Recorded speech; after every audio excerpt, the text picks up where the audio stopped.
Welcome to Go For Side Effects. I'm your host, Kevin Simon. Y'all know my co-host, John. John, what's up? And Hey, doing well, brother. Doing good. You all know my co-host, Wade. Wade, what's up, man?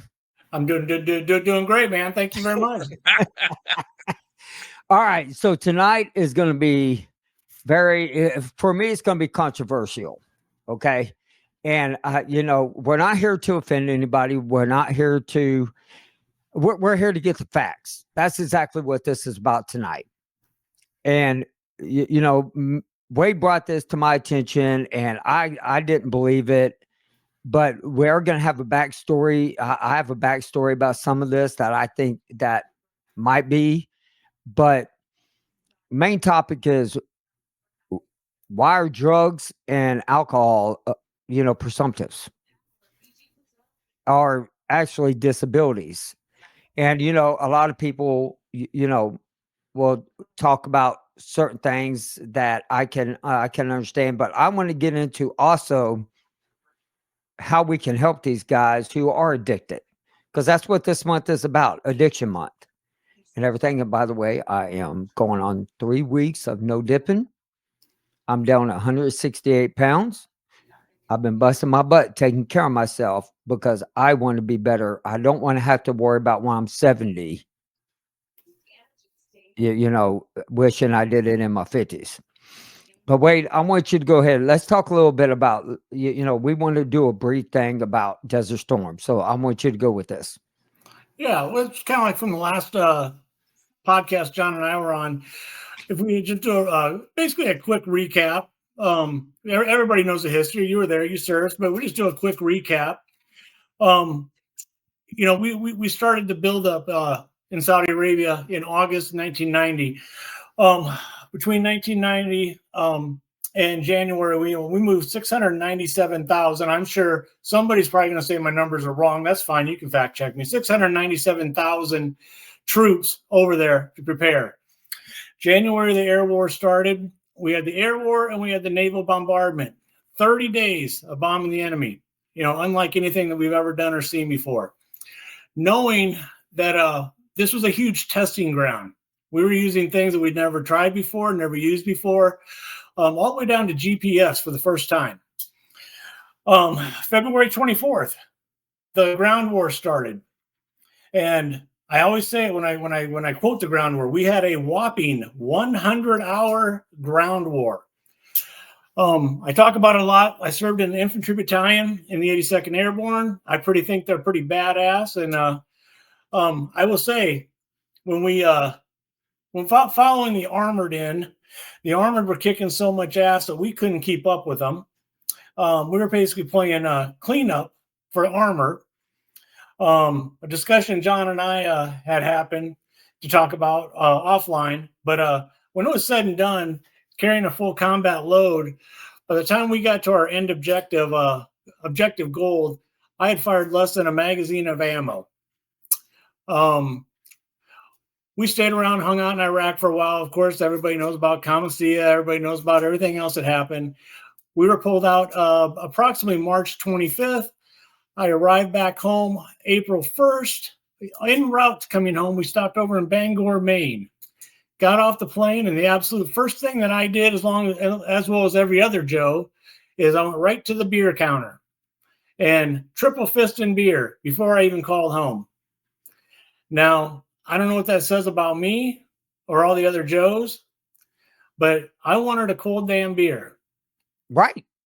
And that was us when we, steamed back to home port and we stopped at other ports. That's what we did. We hit the bars. Every time we hit a port, everybody hit the bars. And I can tell you, when I got out with like $2,000. Most of my money went to the bars. Most of my money went to go do other stuff. I mean, it's just true. I mean, we didn't make that much, but hey, Beer wasn't that much back then. No, that's right. When you hit the Philippines, you get 100 monkey on a stick and you just, get mojo and beer. And that's the one thing. But I knew people who were, let's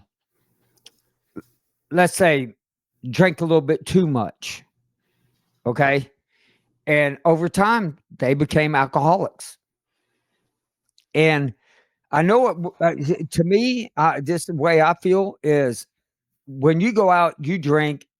I mean, I know people have addictive personalities, and I also know that some family have traits of like alcoholism and drug addiction that it's easier for them to be addicted. Addictive personality, is that the word I'm looking for, guys? Absolutely, I think so.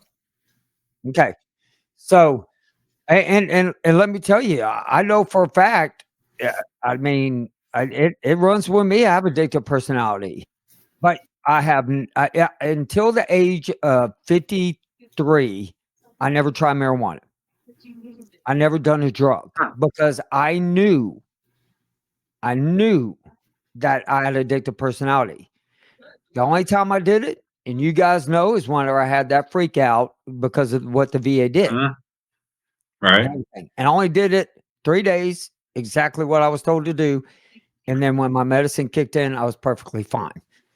And being over there, we arrived there in September.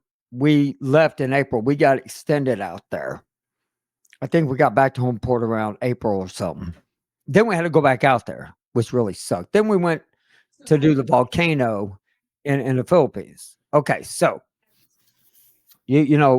over time, I met a lot of people that it isn't just veterans. I mean, I know a lot of people who are addicted to drugs and addicted to alcohol, but there's so much avenues out there for each and every person, and I just don't understand how they claim it to be a disability. I don't. No, I'll channel on top of that. I asked myself, and I asked you, did you drink before you entered the military? Yeah. Sorry, mom, dad. Yeah. Yeah. I remember I would say, when you were going to say regular drinker, I was drinking regular on the weekends by the time I was 15 years old. Oh, I wasn't that young. So, then going into the military, and then particularly, where I was located, that was, the AA doesn't stand for All American. It really does, but it really stands for Alcoholics Anonymous. Yeah. The running joke was the most fit alcoholics in the world. But, that Yeah. being said, when you're drinking a 6-pack in the shower, and then you're drinking that before you're getting ready to go out, there might be an issue there. But when you leave the military and you continue on down that path, there's going to be nothing but problems. Yeah, kind of explain that, Wade. What do you mean by problems? Well, and I'm not embarrassed of it, but one DUI when I was in the military that got swept under the rug, numerous alcohol incursions while I was in the military.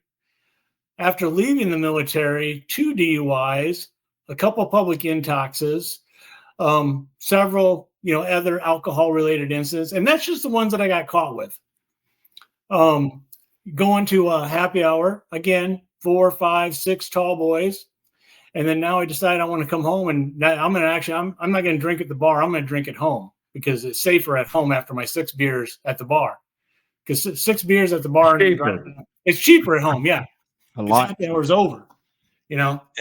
But 6 tall boys then driving home is probably not. Oh yeah. But when you do that 7 nights a week, you might have a problem. Yeah. And eventually it'll catch up to you. And eventually it might put your ass in the hospital with issues. As we've discussed on here before, and it did with me. And it's a coming to Jesus moment. And you got choices, priorities. And if you don't have nothing to live for, drink away. Go ahead.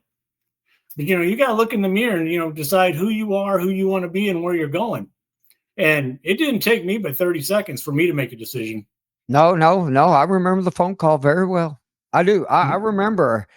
I mean, it scared the ever living crap out of you. Yep, it really did. Right. It exactly did that. And so when I posted this almost on 100 sites because I really believe I want to know how other people felt. 100% of everybody who made a comment said no, it should not be a disability, but it is. And I think what I read, correct me if I'm wrong, because you guys might have done a little bit more reading than I read it as being a secondary to PTSD somehow. I don't understand it. We're not in the not too, hopefully in the next month or so, we'll have a professional that can come on and talk about that particular subject matter, that being PTSD. But as far as I don't understand how it could work, but but I think it's a mindset. I really do. I think it's a mindset. It's no different than dipping. It's a coping mechanism. mechanism. Yeah. And thank you for Yeah. clarifying that. But It's okay. that's another big word. But anyway, but you're right, John. It is, and some people cope with it. Now, we're not talking about drug addiction or any of that. When you go to the VA, let's just take it, and they put you on pain pills, hydrocodone, Oxycontin, any of that stuff. They left people on that shit for 20 years. 20 years, and all of a sudden they got rid of Oxycontin. They're trying to back off. You already got these guys addicted. The military didn't do it. The VA did. These doctors do it. And that seems to be a problem. I know firsthand that a family member went through that, went through the pills.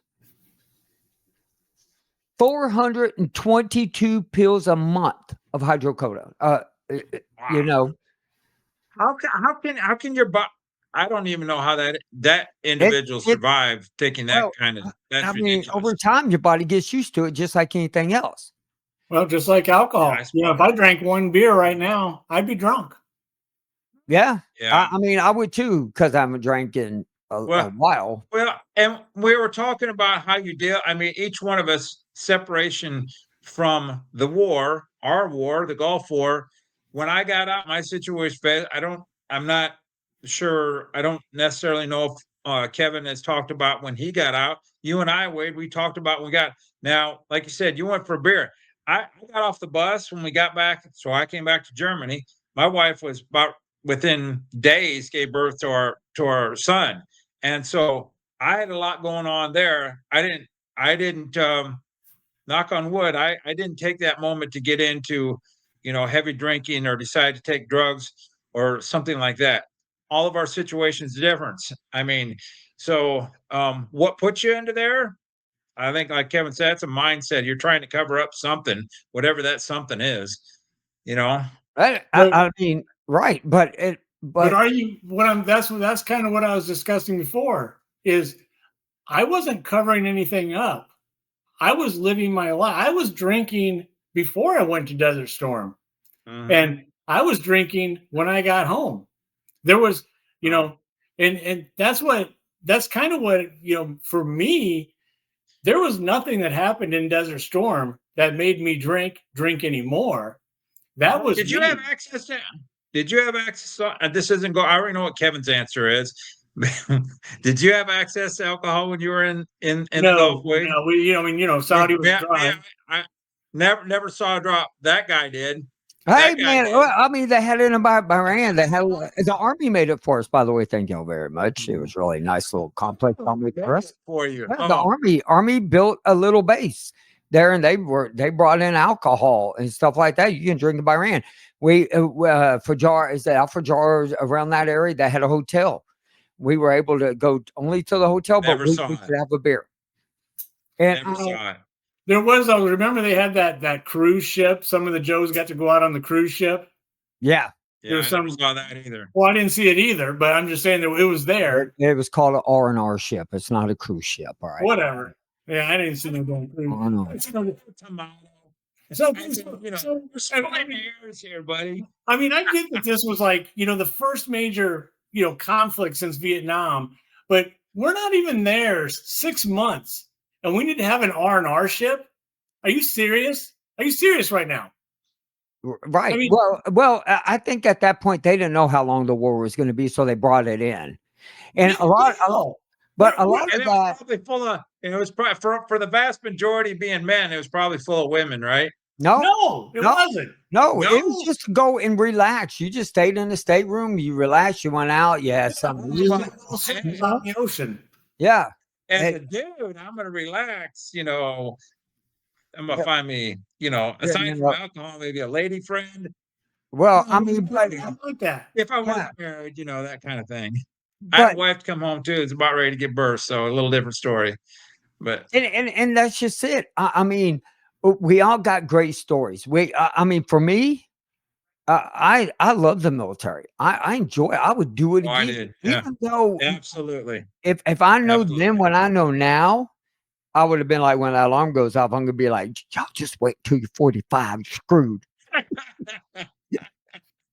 You know, Well, but and that's If I you were to know, do it today, it'd be if you went back in today, Wade, how would you handle things compared to what you did when you were back in your well, 20s?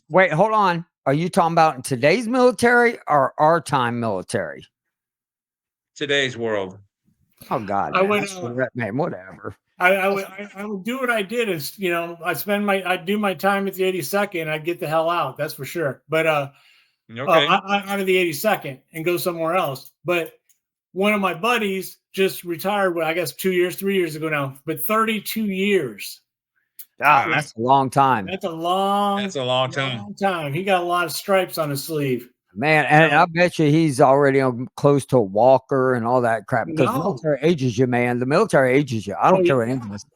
you know, I mean, it's just like amazing. I'm just like 32 years. That's just And crazy. it's that's a little off subject, but being that long in today's military, do you walk away? Do you get the same monies as active duty does now? Does that transfer or I think No, because he was part of our old retirement from when it was 55% of your base pay, you know. So and I okay? don't and I mean I but don't know what he ended up. I believe the way it is if you stay in 20 years, it's 55. Well, yeah, then it 20 goes up. and It then goes up so much. it Yeah, goes up. yeah, Mm, You get okay. more. I mean, yeah.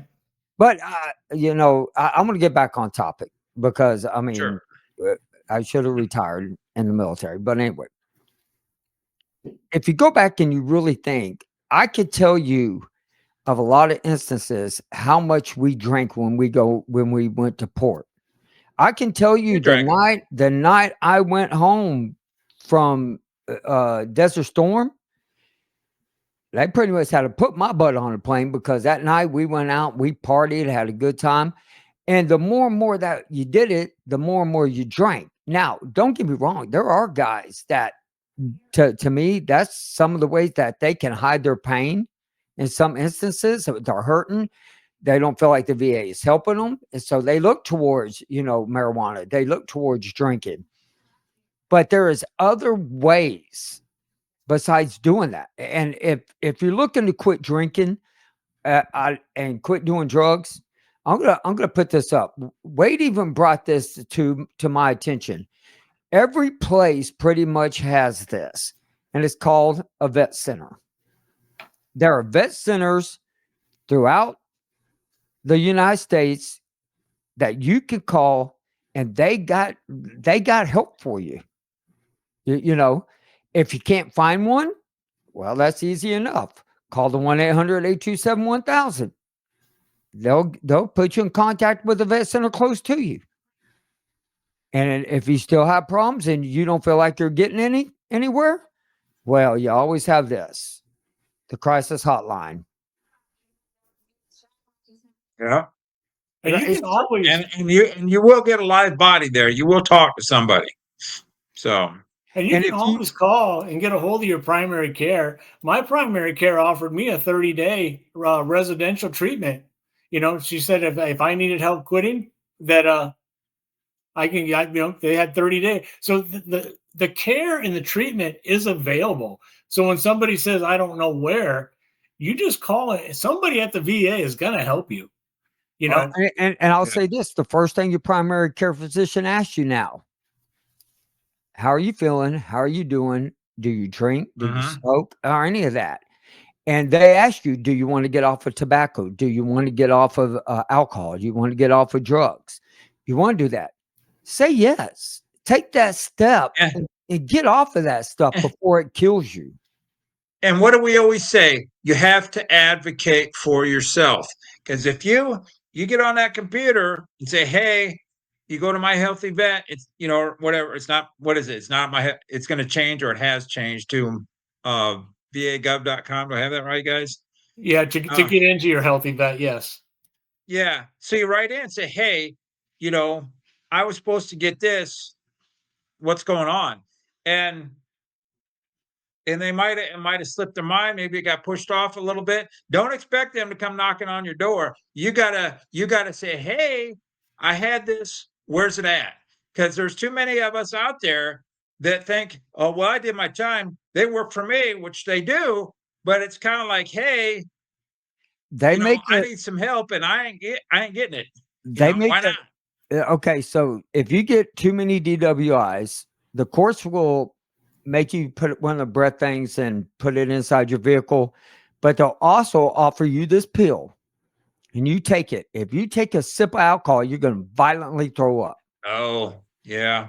I mean, I know what if you're talking that's about. an I forgot what option, that pill's called. do it. I mean, Yeah. to me, I don't think there's any difference between doing drugs and doing alcohol when it comes to an addiction. Both of them mess up your mind, they mess up your thinking, they mess up your family life, it messes up everything. You got to want to stop, right? Well, yeah, you can't right. You can't depend on other people to make. You can't say it's other people's fault. You got to take accountability for your own actions. You got to stop, and that's what those numbers are for. To reach out, say, how do I stop? Right. You know, like right. And here's another one, John. Reach out to us. And man, if you can't find a vet center, if you can't find somebody to talk to or anything like that, you can get a hold of me on Facebook. You can get a hold of me here at Kevin Simon at GoForSideEffects.com. You get a hold of Wade. And we're just trying to help everybody. I believe, was it you, Wade, that actually told me that Desert Storm Vets has the highest alcohol rate, alcoholism? Yeah, percentage per veterans, and the alcohol of choice was beer.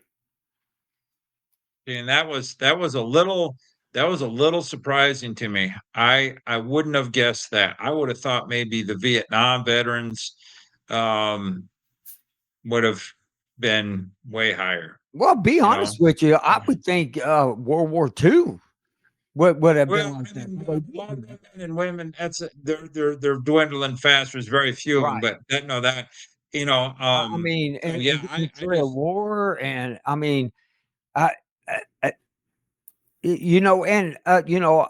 saw a thing, somebody posted that Gulf War illness causes you to do drugs and alcohol. I saw a thing on that leads to alcoholism, leads to this. If you hear it over and over and over and over, you're going to start believing it. Well, I can tell you, it doesn't. It doesn't. You have to choose to quit. You have to choose. Don't let other people tell you that Gulf War illness causes you to do anything that you don't want to do.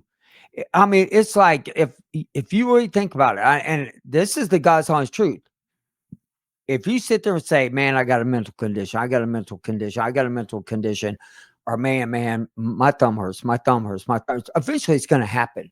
If you keep telling everybody, God, I got cancer, it's going to happen. Your mind's a very powerful tool. Freaking use it. Well, look at us. And I know Wade and I don't know how they do it in the Navy, but for us, for example, when we would practice to put on our gas mask, they say gas, and you have, I don't know what it was, let's say 8 seconds. I don't remember what it was, but you don't think, it gets to the point you don't think it because you've done it so much, you just do. It's a reaction because you've seen it and done it so many times. It's kind of like, let's just say Chevrolet, let's say, is the best vehicle out there. Well, it tells me that all the time. They got them advertised on TV. Every day I see Chevrolet trucks. That's the number one, or Ford, whatever. And you see it all the time. It must be true. No, you just see it advertised a lot. I mean, that's just what I'm trying to say. You see it enough times, it gets in your head. Right. And I'm just going to tell y'all, researchers have not found a cure because to me, they're not going to. They'll find relief for us and everything else. But the Mhm. one thing that they Mhm. can do, why don't they research alcohol dependency and drug dependency and figure out a way to stop that first? You know, because they'll find something to stop that before they're going to find go for illness stuff. I'm just saying that's just my opinion. And Yeah, I mean, I seen a guy, and for me, and we've talked about it. I cannot even get on the Facebook groups very rarely anymore. Yeah, But I had a lot of seen, bitching. well, not even the bitching. It's the, you know, hey, we're talking 33, 34 years later now. And it's, hey, I got this. Does anybody else have this? Okay. You would have noticed it before 34 years, first.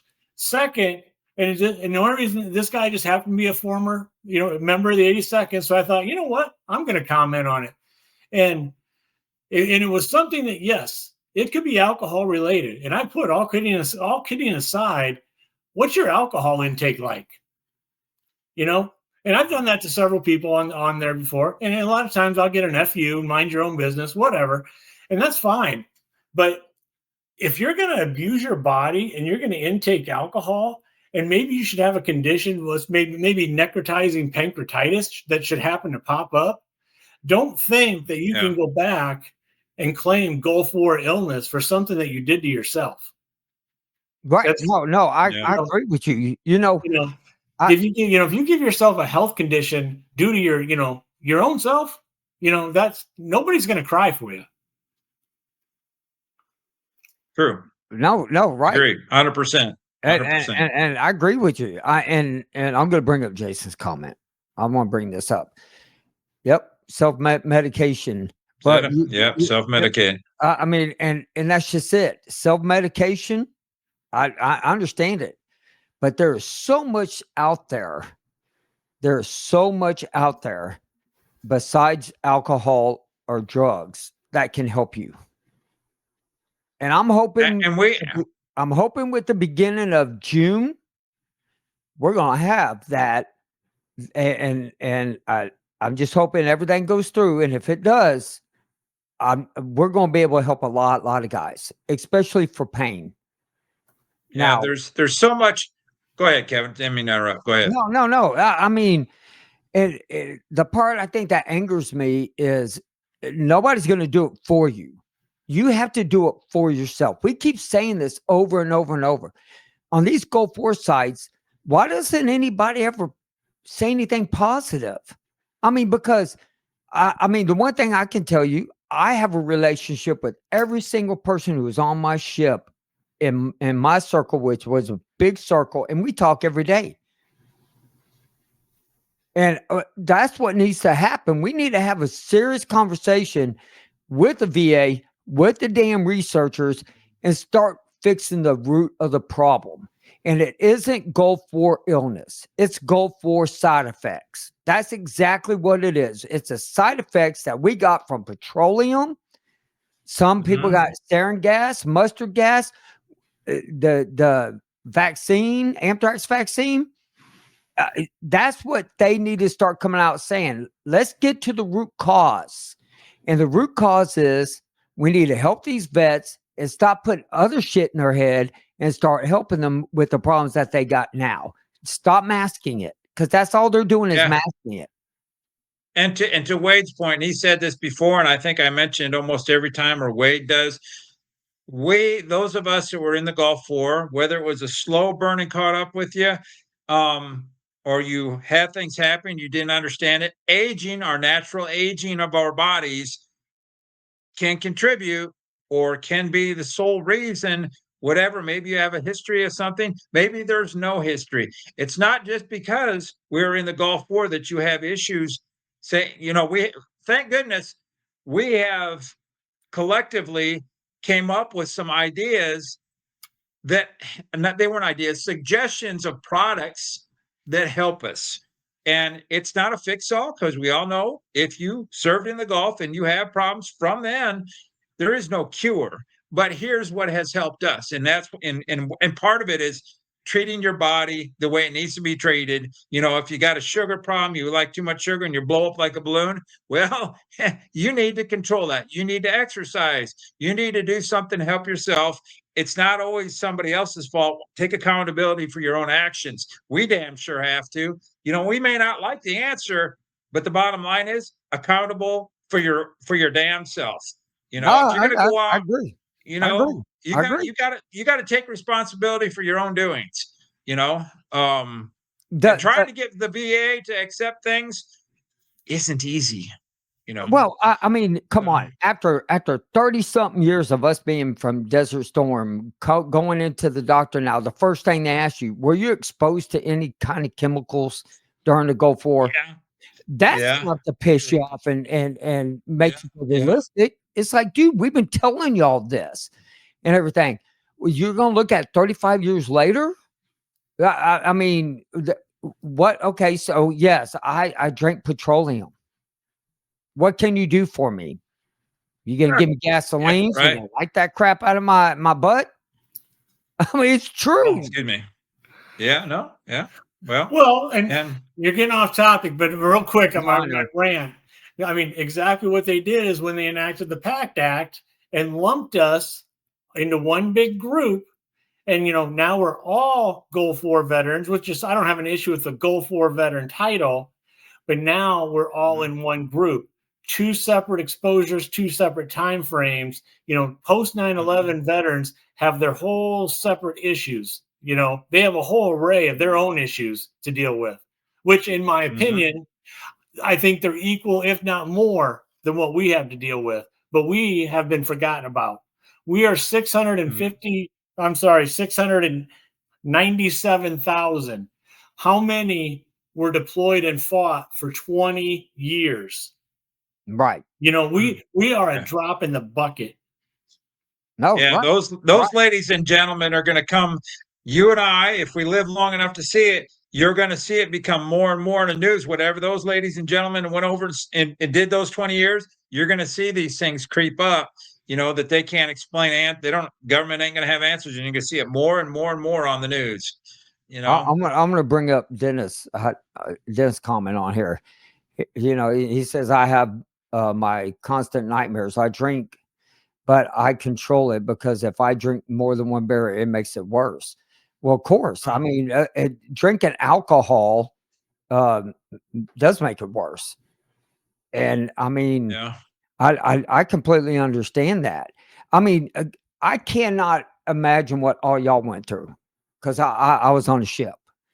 And, somebody from the Air Force can't imagine what I went through, and I can't imagine what they went through. Everybody's mindset is different. But when it comes to alcohol and drugs, it's a dependency. Some yeah, people do it for to cope with their problems. But you can get off of it. You can quit. It's a determination. I mean, if anybody, you have to what can want do it, to. anybody can do it. Yeah, yeah, I want to add to that real quick what you just said there, Kevin, because when I was talking to my counselor, kind of what you just said, which I do go to counseling, and like Kevin said, to the vet center, but my counseling that I go to has absolutely nothing to do with my military service.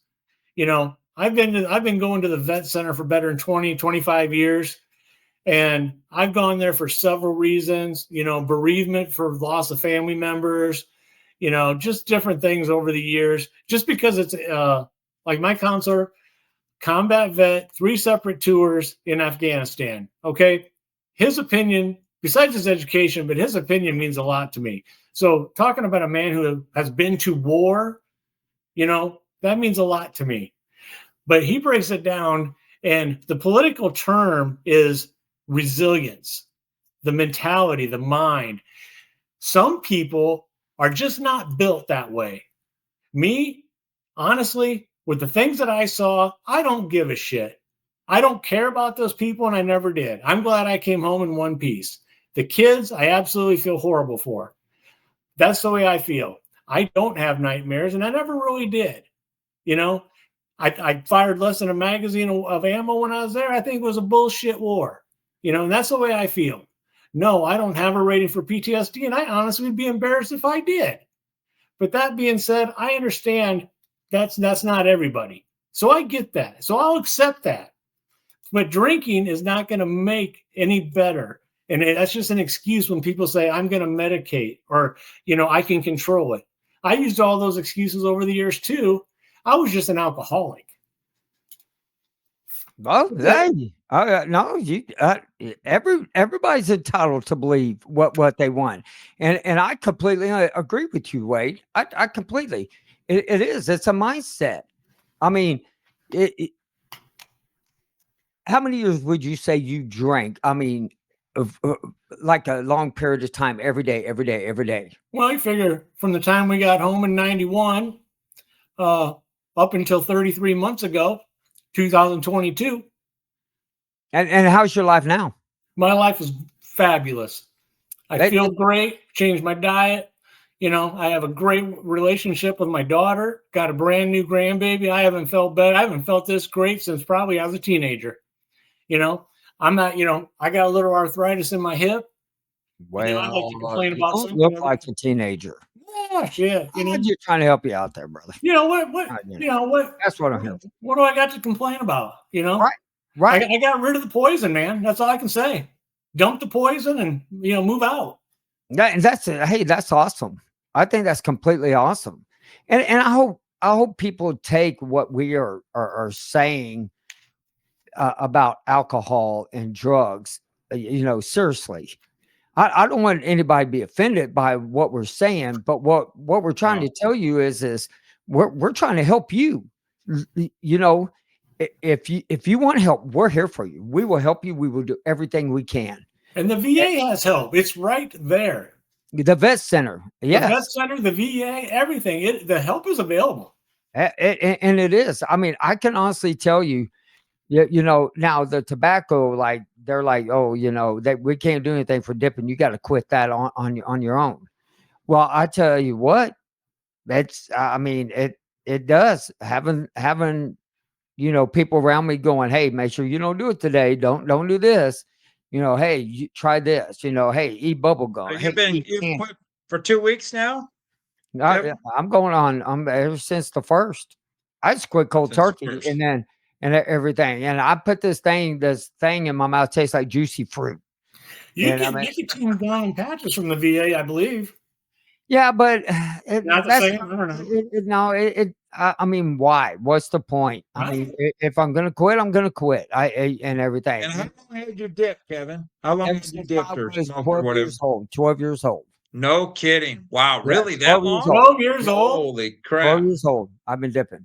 Wow. So if you get like lip cancer or gum cancer, can you claim that as Gulf War illness? You probably can, but I wouldn't. Okay, just making sure. I just followed up. I just want to follow up on that. No, I wouldn't. I know you wouldn't. I'm just saying. Right. I think for me, the reason for it is I did it to myself and everything. And I now I will say this. I will bring this back. They put you on pills for so many years, and then they're like, oh, we're going to try to make you quit. It doesn't work like that. They try to put you on something else. And there are some places in the United States that don't give a crap about us when it comes to addictions, because they'll look at you and say, oh, you could quit. Oh, you can do this. And you could, I do know that for sure. There are places out there, but there's other places that will help you. I will say, I've never experienced that, like with medication. So I can't opine to that because I've never experienced it. And that's one thing that I think that, should be, shared too, is if you've never experienced something, you can't really throw 2 cents in. No, right. You know what I'm saying? I've never experienced taking pain pills or coming off of pain or, whatever, any kind of drug, any drug whatsoever. Right. Like what you went through, when you didn't have yours. Yeah. I mean, believe it or not, I am dependent on and they now consider it a drug, pregabalin. And let me tell you, it messes with your head. The fixers that they give you, that to me ain't no difference than drugs. I want off of it. I want them to do a different avenue with me, because it does, man. The brain fog is so bad. And I know it's because of the medicine, because that's the way I felt when I went nuts. And when you go nuts in front of your family, it scares the crap out of them. When you go nuts inside of a barbershop, it scares the crap out of your customers. I mean, these guys were looking at me like, why in the hell is he crying? It was because my body mentally couldn't handle the chemicals. The chemicals screwed me up. And that's all we're putting inside of our bodies when we go to the VA. That's all we're putting inside our bodies when we go to the VA. Whenever they look at you and say, well, hey, 2,700, milligrams of gabapentin, 600 milligrams of pregabalin, 38 milligrams of, Valexafen, it just, after a while, they keep changing it in your body, but they're like, well, without it, you're not going to be able to walk. Well, give me that choice. Let's see if I can walk. It may burn, but let me try to go outside and do something else. That's the best way of saying it. And I want to talk about peer pressure. If you decide to quit alcohol, let's take Wade. Wade comes to my house, and first thing I do is I open up a beer and I start drinking in front of him. What kind of a friend is that? It's a pretty crappy damn friend. I will say,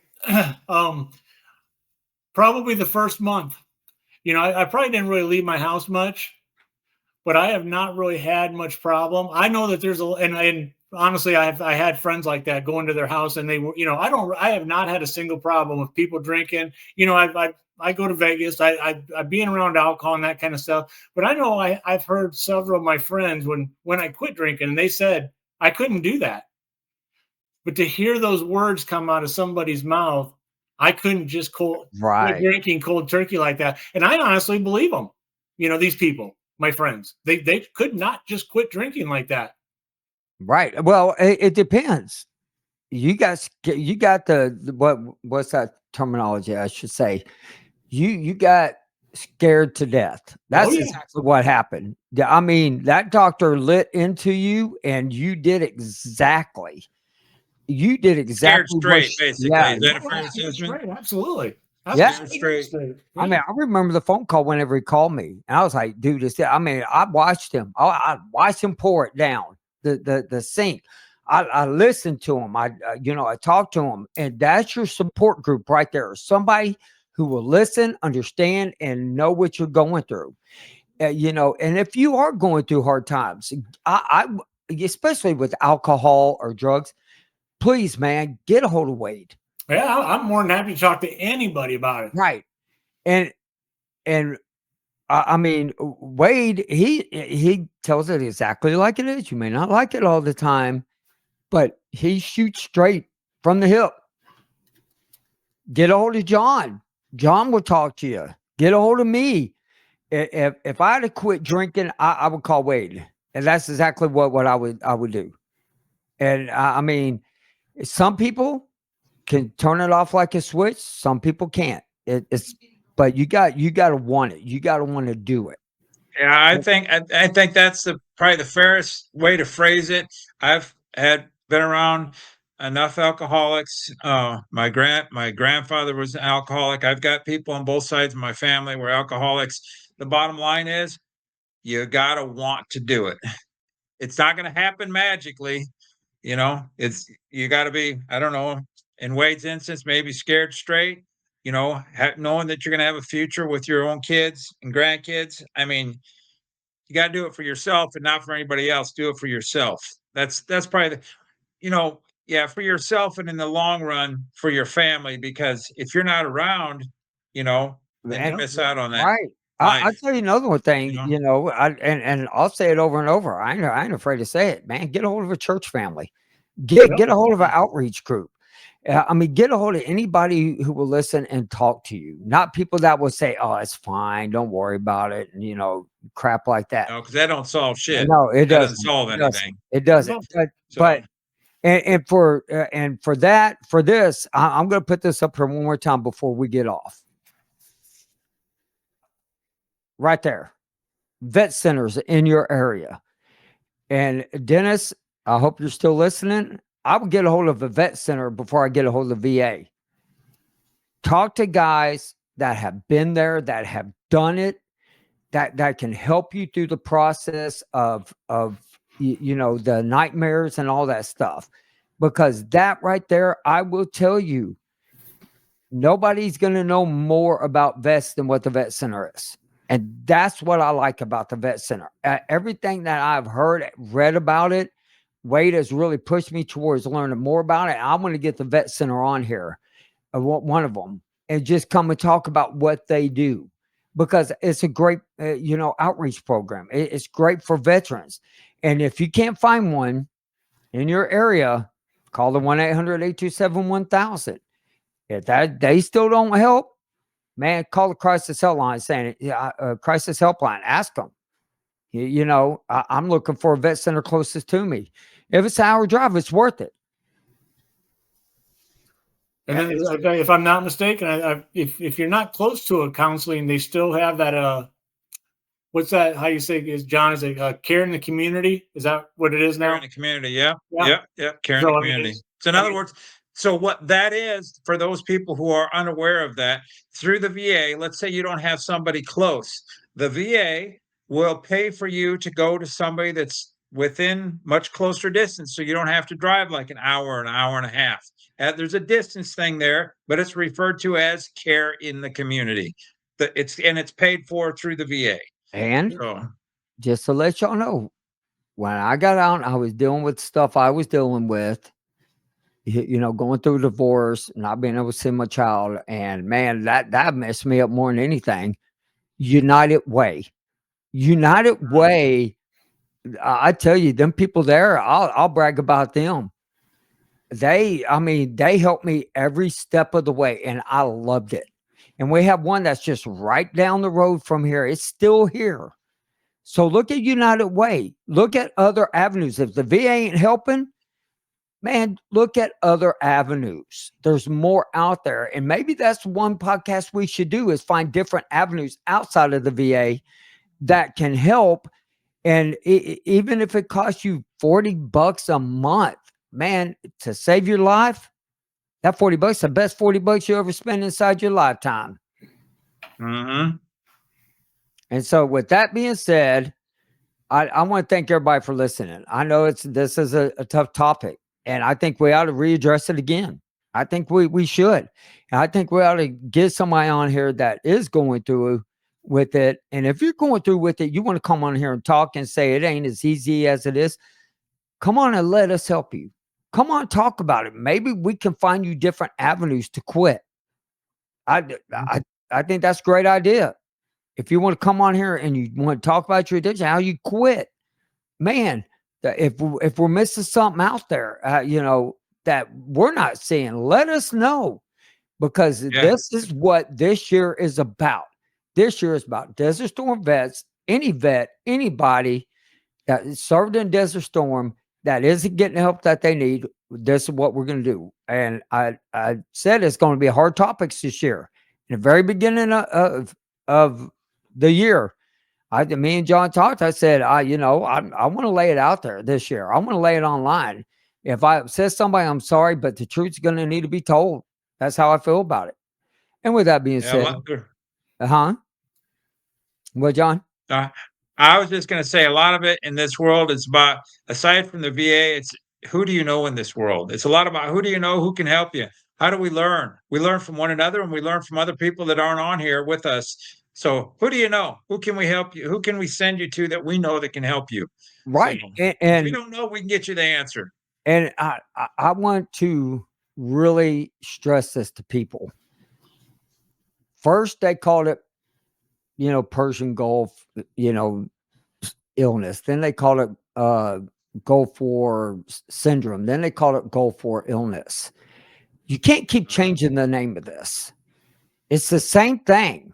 We all got exposed to crap that we shouldn't have gotten exposed to, and we got side effects from it. That's why we changed the name. I didn't want to go for welcome to go for illness. No, I named it welcome to go for side effects, because I believe it's side effects and different side effects that each individual have from what they were exposed to out there. If it was petroleum, if it was, sarin gas, mustard gas, the anthrax vaccine, PTABs, I mean, everything, even diesel, jet fuel, I mean, everything, firefighting foam, they got a thing about that now, and then Camp Lejeune, I mean, I can't wait to see the other bases that are going to come up in the next 10 years that the water's poison. So with that being said, contact me at kevinsimon@goldforcesideffects.com. Also, you can get a hold of us on Facebook, get a hold of Wade. And next week, we have a guest Wade is going to be having on. I'll be on here, but Wade is actually going to be hosting next weekend or next Thursday night. So welcome, Wade. You're going to be the host, and you're going to have to start the show out and have a good time with it. It's going to be fabulous. All right. Well, we're going to go into the after show, guys. Hey, if y'all leave us a comment, tell us, like and share, go to YouTube, bring that up. We're trying to get the word out there to everybody. Right now we're on every station. We're worldwide. We have people all over the world listen to us, and we want to keep bringing this up. And hopefully the first week in June, we will be in our new location. And I am excited. Everything's going good. So it's going to be awesome. Check out Patreon. Y'all go in there. Y'all can listen after show because we're going to be making comments that we probably shouldn't on a lot of topics. Well, it's true. It's true. We can be talking about carrots, all kinds of stuff. Well, y'all have a great night. In Wellington. Yeah, all kinds of stuff. All right, man. Y'all have a great night, and we will see y'all next week.